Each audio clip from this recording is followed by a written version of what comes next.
Well, some of y'all guys out there in the forum wanted to know how to pre-lube their Sportster engines after an overhaul. Well, this is going to be a little short video on this.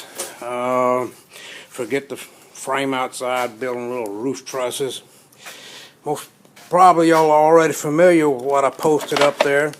This is the oil pump off the CH. Notice the little oil hole that goes back to the pressure side for the sensor, for the oil pressure sensor. This is the adapter that screws in there, and that little hole lines up in here and allows oil pressure to come in here. Now what I've done there, I've built this little adapter. This is a metric threading, and the plug is designed to screw into here, and it blanks off that little oil pressure sender hole. Now for the Evo, it's a little bit different. In the Evo, what I've done, you can go several ways, but I decided to go with a no weld approach, although you can use that cut-off adapter plate that the filter is attached to. That's a 3/4 16 thread. And what I've done, I bought a 3/4 16. That's a grade 8, which I had some difficulty cutting through it. So if you can find a mild steel, that's better. And that's a 3/4 16 coupling nut. Requires no welding to it whatsoever at all. Harbor Freight used to sell these pressurized cans, and although it is great and it does work, and I actually use this to spray cutting fluid when I'm machining, that way I can buy the oil in bulk. But what I'm going to do is repurpose. On this fire bottle is rated at 300 psi, although this thing will probably charge about half that. I'm not going to use this one because it's a plastic head, but I will find an aluminum one. And they do make these adapters. You can get them in 1/8. This happens to be 1/4. And what I'm going to do is I'm going to put that into there. Now, once this thing is discharged, you got a long tube that runs down to the bottom of it. The head and the fire extinguisher is a fast flow.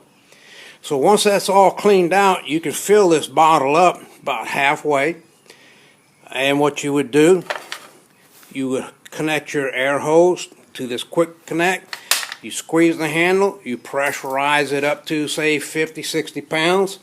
You do have the gauge on there, but you can pressurize that up and then let go of the handle, and that thing's ready to pump oil. Do that at your own risk. Now what I've done, I took in this 3/4 16 bolt, and I've screwed it into the coupling nut.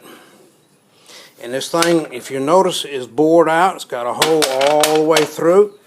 And I've put this quick coupler on there. What this will do is screw onto the filter stud that's on the machine, because the oil flows from the outside to the inside to the engine. So I like to use these rebuildable fittings. Here we see we have one that I've got made up. This is the part that will screw onto there. This hose will screw into here, left hand. This screws onto there, right hand.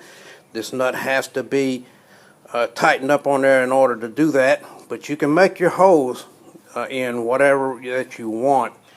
And that way, when you go to pressure lube that system, you have your oil filter off, you screw that adapter onto it, you plug that in, you hook it up to your bottle or however you want to pump. In the past, I used a grease gun with a large plunger, devoid of all grease, of course, and I pumped oil into there.